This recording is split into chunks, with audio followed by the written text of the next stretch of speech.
Bodacious.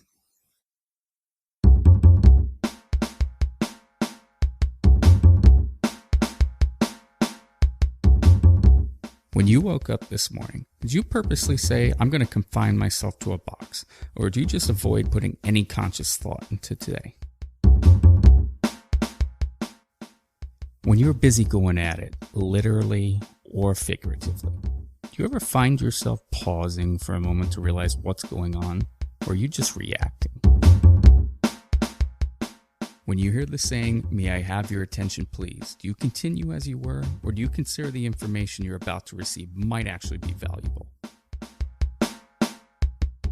When I was growing up, my mother used to ask me to do things, and sometimes her reasoning was, because I said so. Looking back, I wish perhaps I took the time to pause, think, and consider the ramifications of my choices. Good Wednesday to you. Today is Wednesday, October 12th, 2016. This is episode number 23 of Pause, Think, Consider. I want to thank everybody for tuning in today.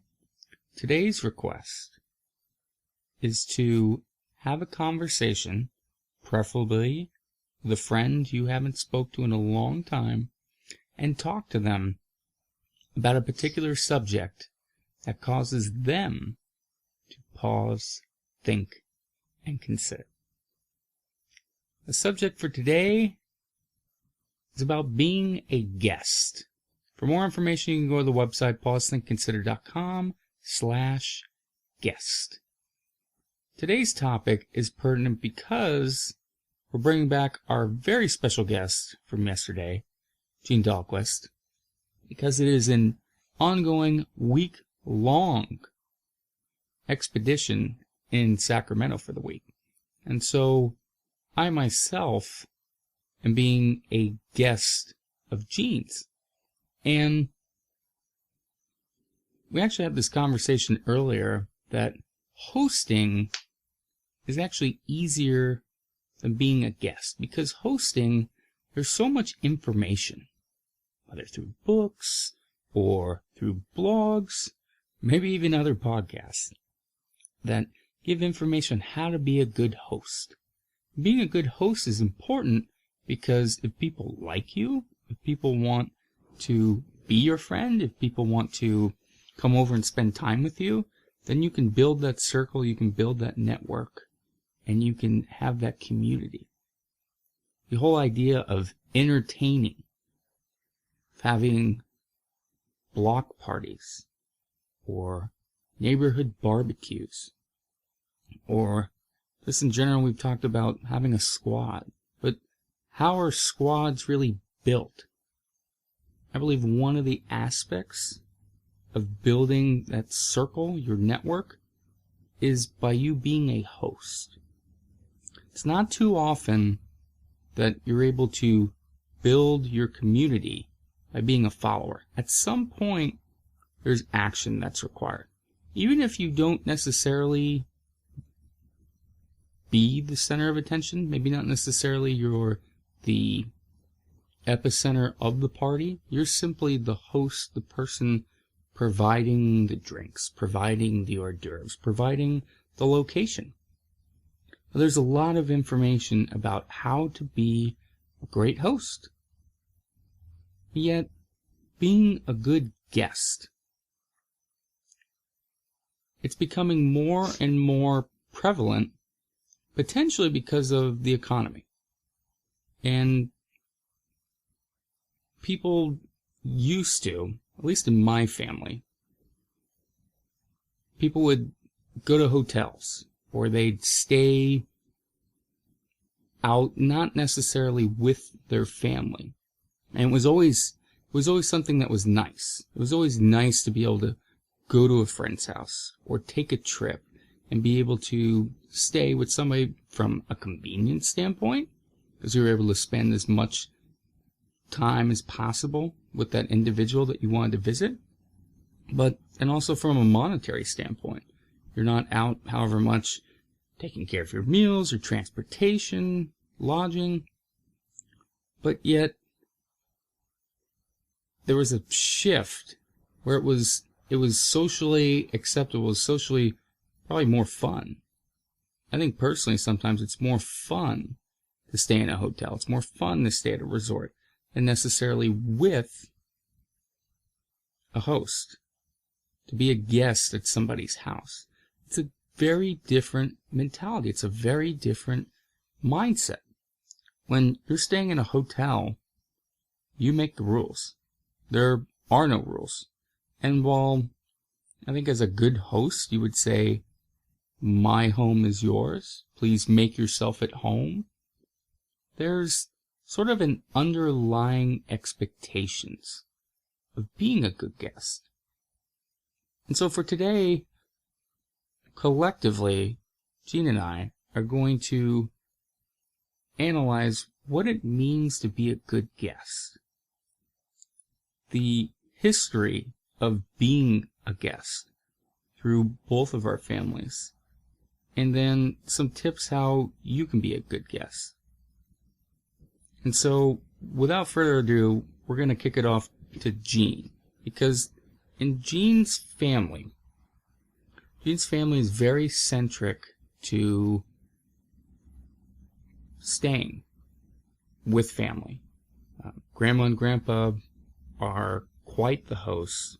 But yet, as a family, they have like a code of ethics or a code of laws for how you're supposed to conduct yourself as a guest. My family doesn't necessarily have as stringent or detailed of policies and procedures of being a guest, but yet we have this underlying, I think it's very much the same, of needing to be a good guest. But her family is very unique in that they have it very detailed, very laid out, what it means to be a good guest. So Jean, please take it away with what it means to be a guest, a Dahlquist Schott family guest.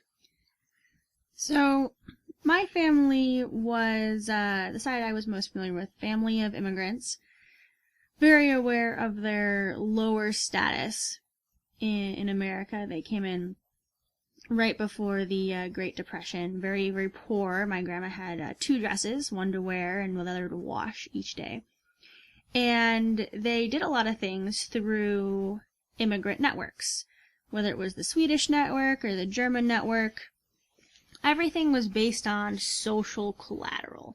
It wasn't how much money you had, it was who you knew. I mean, my grandmother knows everybody in Oconomowoc, Wisconsin. She knows their daughters, sends out cards to everyone. I mean, has a Rolodex. If you know what that is, it's something for old people so that they have a list of everybody and have their number and contact information. And yeah, she'll know. You call her up and she'll tell you the who's its and what's it of every single neighbor that she has, and many of her students as she was a teacher. So it was all about social collateral. And maybe because of that, from a very early age, I was instructed that there were certain expectations. These things started off very, very basic with when you went to someone's house for dinner. You, of course, would come nicely dressed. You had to bring something, depending on the occasion, whether it was wine or flowers, a gift, something to contribute.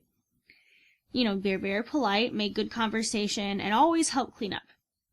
Always offer. And if they said, you know, oh no, don't do it, you were kind of supposed to insist and try to find a way in which you were to contribute. And you were never to leave until you knew that the host had everything under control. So ideally, you would help clean up the dinner, package everything up, and by the time you left, the host would be ready to go to bed. You wouldn't leave them to do anything on their own. And that was just for dinner.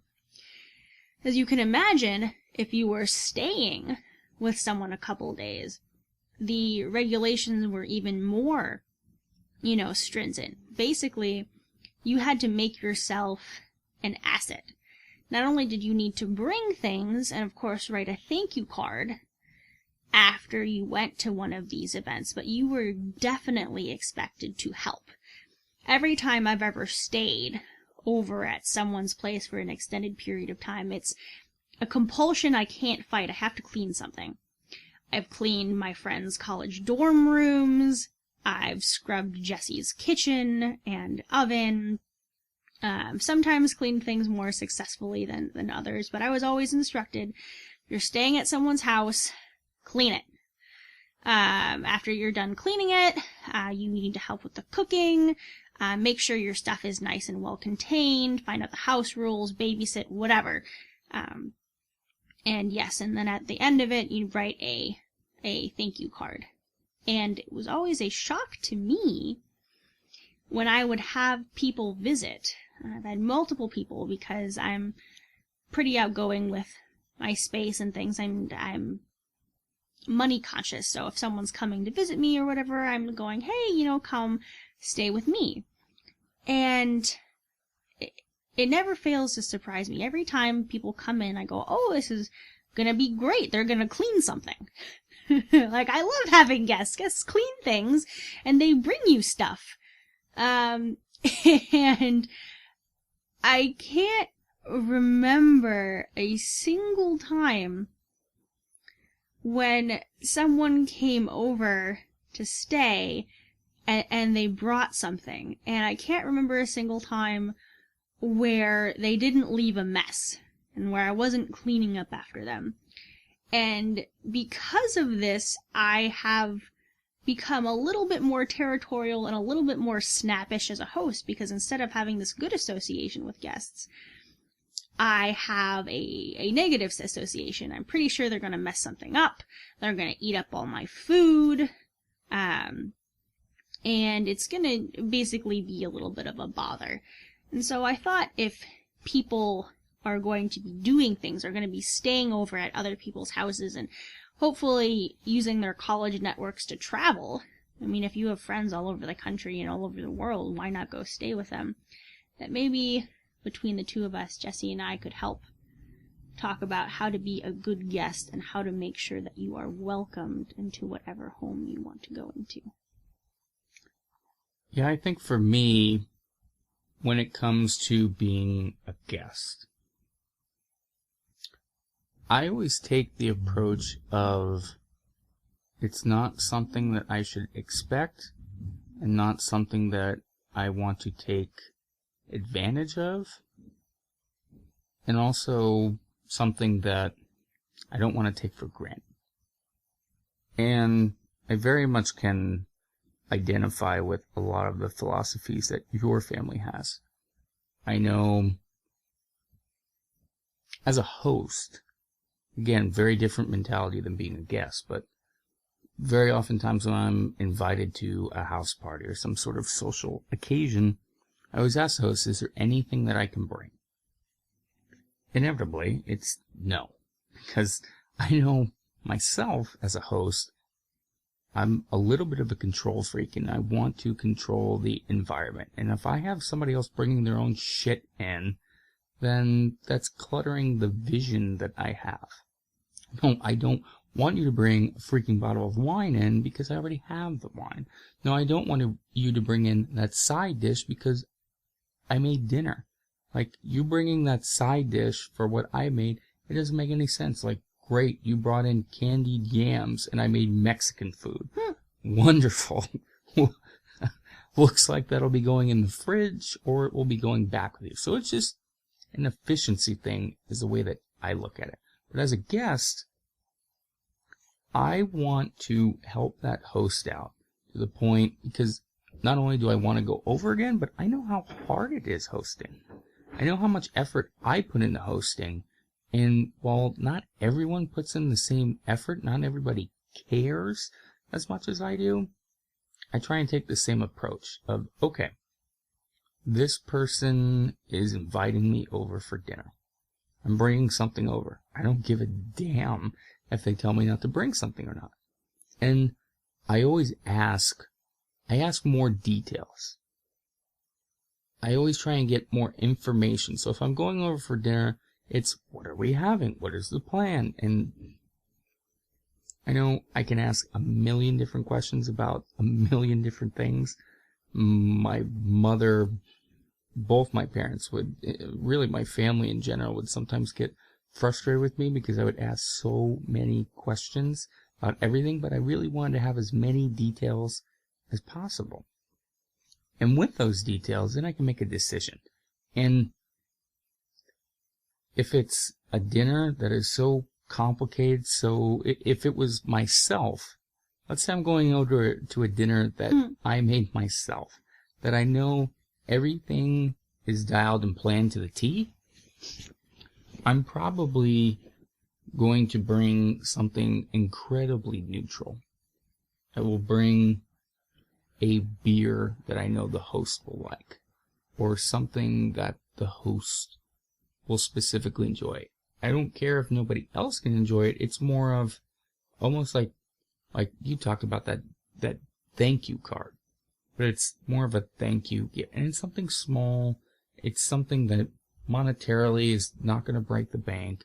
It's not like I'm going and buying jewelry or something for this person. It's, here's a beer, here's something that I know that you like. Now, I don't necessarily do it with every time I go over and I visit any person. Like, I think we need to define, when you talk about being a guest, what those situations specifically are. Because I will go have dinner at a friend's house and I will bring my own dinner.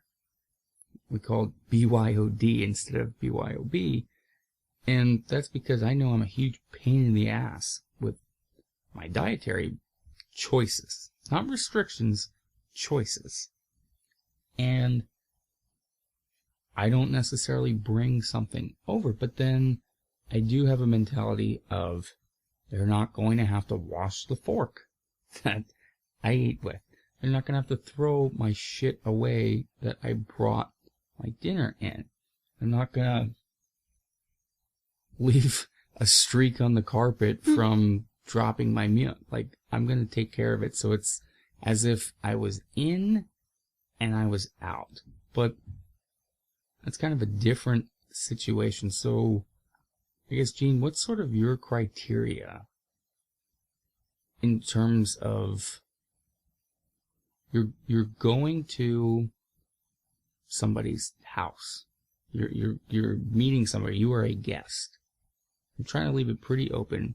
What is your criteria for whether you bring something, whether specific actions that you take? I would say anything with food where the host will be providing food, or anytime you're going to be there for more than just a stop. Like if you're stopping over to say hi, I was in the neighborhood, wanted to chat and leave, something under an hour, then, you're just stopping by. Your host might give you some water, probably not even a cup of coffee or whatever, because you're there for such a short time and it was so unexpected. But if you're going over there for coffee and a chat with the girls, or maybe you're going to go watch the sports game with your guy friends, or maybe you're going to go watch the sports game with your girlfriends because you're just that cool, I would consider that being a guest. I would say the longer the stay, the more important proper etiquette is, because you all know that you have those annoying friends who you love, but if you're with them for longer than a certain period of time, your patience starts to wear thin. One of my favorite sayings was by Benjamin Franklin. He actually wrote a little book of sayings, and it was, "Fish and visitors stink after 3 days." I remember having a talk about that in history class, and was talking about how annoying even people that you love can get if you're in close proximity with them. So I would say anytime you're going over for more than an hour or 2 hours, you are definitely a guest. Follow guest protocol.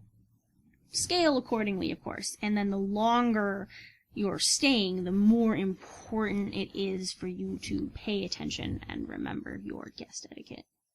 Yeah, I think as a guest, right now I am currently a guest of your residence, and I know it definitely throws off, as a host, it throws off your schedule. It's not necessarily a routine week for you. Not that you don't enjoy it, but it's not a routine week. There's certain sacrifices that, as a guest, I'm making by being here, but there's also sacrifices as a host that you're making as well to have me in this environment. And I know with some of the other activities that I do in my life, there will often be road trips that are taken and staying with friends. And it could be potentially for just a weekend, or it could be potentially one night. But I do completely agree with you in the fact that the longer the tenure it is, the not necessarily like the more you need to do, but at least the more aware you need to be.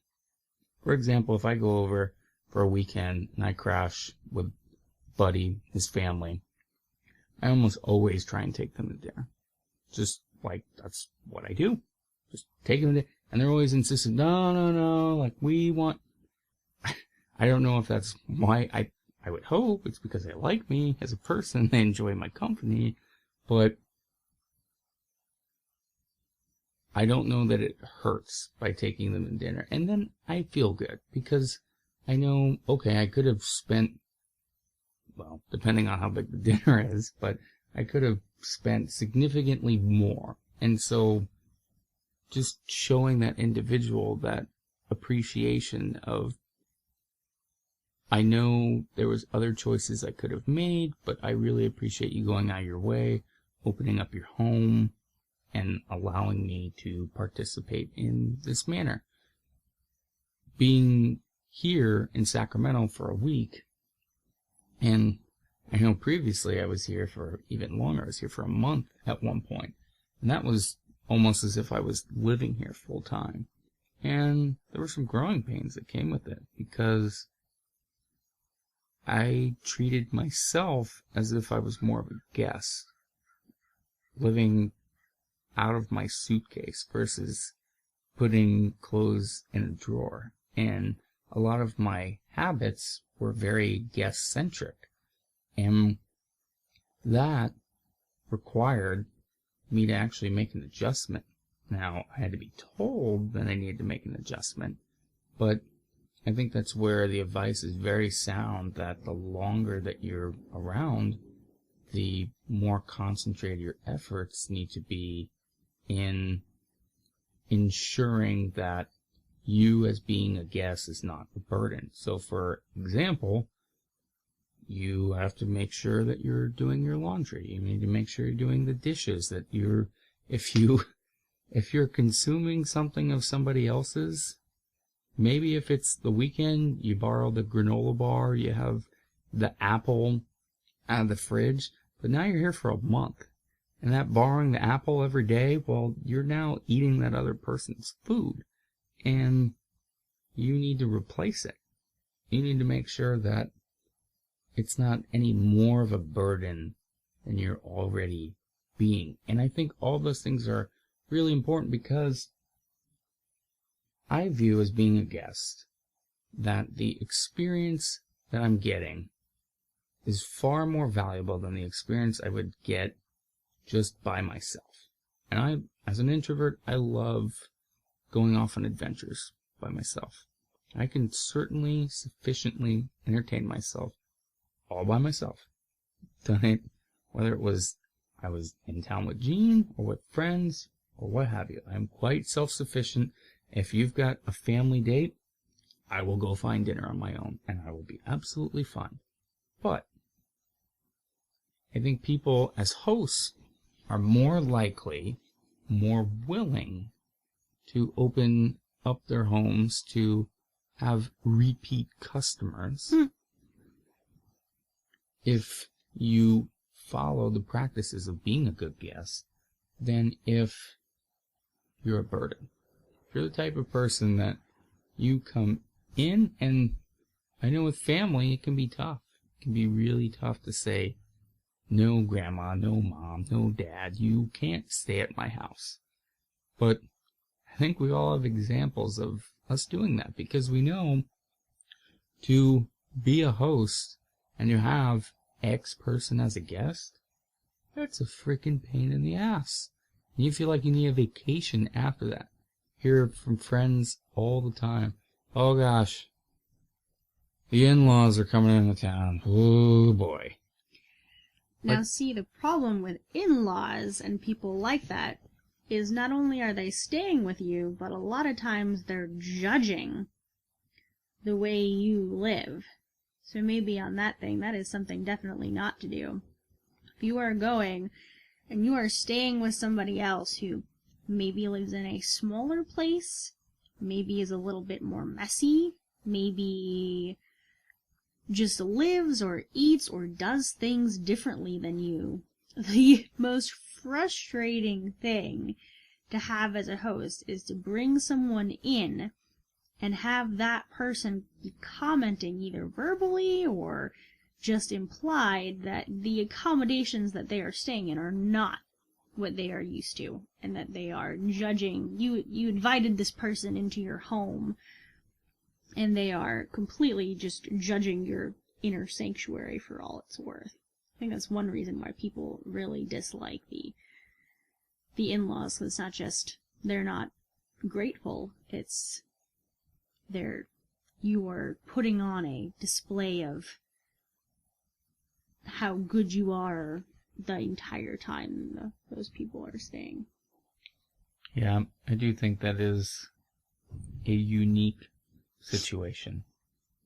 So, if we're going to break things down, as we often try and do, Gene, with a 3-step plan, 3 things that you're a guest, you're going this week to a dinner party.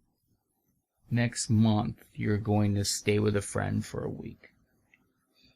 Maybe you've stayed with them and you've been successful. Maybe you've visited this person and it's gone well and you're a repeat customer. Or maybe it's your first time. You met a new coworker at work. You've built a relationship. They've decided to extend to you an invitation. First time outside of work.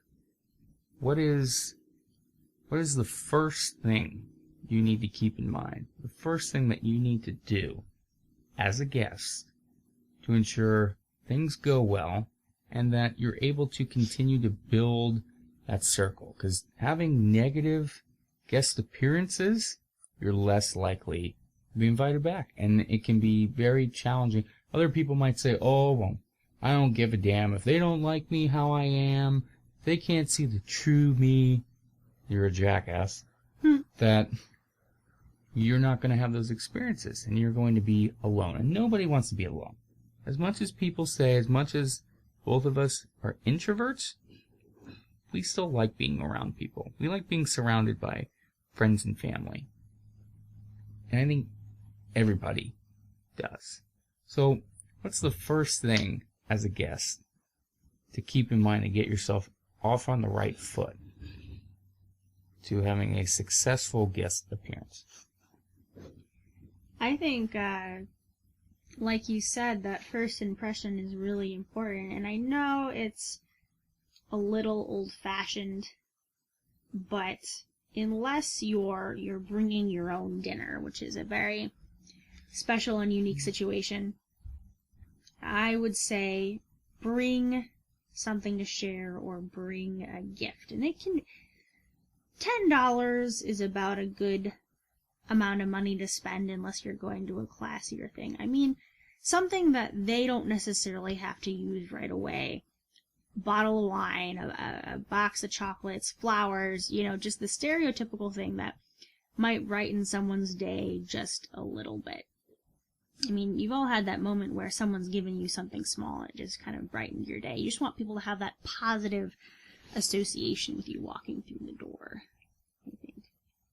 Yeah, I think that's a great first step. I think the second thing, if we're progressing in, okay, this is the initial, I've been invited, I have that little small token of appreciation.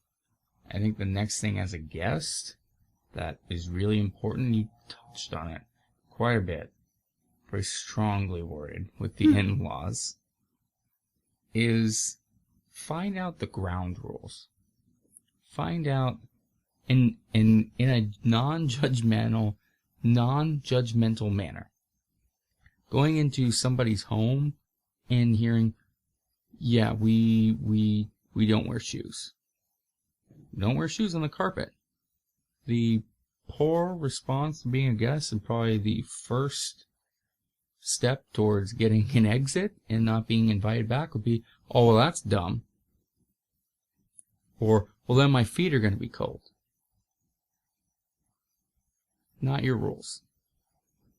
As a guest, my mentality is I want to be in control if I want to come back again. I don't want the host to be, gee. No, if I don't want to go, I want it to be because I chose not to. Not because somebody doesn't want to invite me back. And so, I think the second step in being a good guest is find out the ground rules. Find out as much information you can about the event prior, and then when you first arrive, find out the code of ethics, the policies and procedures. It sounds maybe micromanaging the situation a little bit, but I think as time goes on and knowing those pain points, knowing those things that as a host are going to make it more stressful for you, if you know those up front before the events occurred or right at the very beginning of it, then you're going to be recognized as a better guest. And here's the thing, if you go to someone's house and they're nitpicky and they have too many rules, or they're really messy and you had a hard time sleeping, or for whatever reason you are not having the best experience, you don't need to go back. You know, I mean, and it's not like you're trying to condition them to be better hosts so that the next time you come back they treat you better. It's their house, they're being nice to let you in, and it's far better for you to have a negative experience and say, you know, next time I'm going to get a hotel or stay with someone else, but for them to have that positive experience than the reverse. Because, I mean, you're not going to probably dislike them because they're a bad host. You're going to be like, well, maybe they do things a little bit differently than me. But if you go to someone's inner sanctuary and you are a bad guest, that is disrespectful. It's a very disrespectful thing to do to people. And you can definitely lose friendships or hurt friendships by doing that. I would say it's far better to be uncomfortable and to be a good guest and just decide to not return or to make alternative arrangements later. I mean, you can have friends where you don't get along sleeping together. That's fine. But I would say it's far better to follow their rules, even if they're annoying, than to disagree with them because they make you uncomfortable. Yeah, I think that's really sound advice, Jean. I think the third and final thing towards being a good guest, first being have that thank you gift, second being understand and know the ground rules. The third and final thing towards being a good guest is to ensure that as the host, that they enjoy the experience. That could be, like you talked about, Jean, when you go over, you always clean something. Because you know, as a host, you want them to be able to go to bed. They don't have to spend all night cleaning up. Reality is they're not going to. They're going to go to bed and they're going to be like, jeez, I got to clean up all this crap. That, as a host, is going to allow you to enjoy the experience that much more. Going over and knowing as a host, and sometimes I wish people didn't bring as much stuff over, didn't bring as many gifts, as many thank you plates of food, but you know what? In the long run, I really appreciate it, because what happens later that week? You've essentially dedicated all this time to a specific event or you've been with this person for a week, and not that you're trying to get a fair exchange in return. Not necessarily looking for a return. Like you talked about, Gene, having someone, oh, I'm having a guest, that means they're going to clean something. Everything's going to look really clean. For you, that's nice. But being able to enjoy the actual event and have that residual effect from it as a guest, if you're a part of that, that helps create memories. By creating additional memories, you're a part of that. And if you're a part of that, you're more likely to be invited back. So in recap, we've talked about not necessarily the art. We use the art all the time. Maybe it's more science. Maybe it's more experience-based. But being a guest and what it means to be a guest. How to be a guest. And Jean and I both shared different experiences. Her family has a code of ethics, a policies and procedures of what they specifically do when they are a guest and they go into a situation. Perfect example is they clean something. They ensure that they clean something every time they go into a situation. And then discussing if you're going to be a guest, if the longer that you are a guest, the more essentially you need to do to show that appreciation. If you're there for a month, like I was with Jean earlier this year, you have to do a lot more. If you're there for an hour, you're just getting that cup of coffee or the water, probably less that you need to do. Maybe just a simple thank you. This is great. I hope we can do it again. Over for dinner, there for a party, there for a weekend, a little bit different. Maybe it's a gift card. Maybe it's a Starbucks gift card. Something super simple. But in terms of 3 specific steps that we talked about, number 1 was providing, and it can be $10 or less. Again, depends on how long you're there, but providing essentially that appreciation, that a token of appreciation, bringing something, depending on what that specific event is. If it's a birthday party, maybe you're just crashing at a buddy's house for the night. And then second, ensuring that you have your timeline all set out. You understand the rules and the guidelines of that individual that you're going over and staying with them. Getting the ground rules. If you can get them up front, great. Then on the event, maybe there's a few things that were left out. There were things that weren't really easily identified, and now they've popped up. But get the ground rules from whomever the host is. And then third and finally, find a way to ensure that the host enjoys the event themselves. It's your duty as a guest, even though maybe the party's for you, find a way for the host to enjoy it. Because if they are part of the experience and they enjoy it, that means that you're a part of that memory, and they're more likely to want to involve you in those memories again. I want to thank you all for tuning in today on our remote location for the week as a guest in Sacramento, sunny Sacramento. For more information on today's topic, you can go to pausethinkconsider.com/guest. Again, please reach out to somebody that you haven't talked to in a while, preferably, and discuss some topic that causes them to pause, think, consider. And I look forward to talking to everybody again tomorrow on Pause, Think, Consider.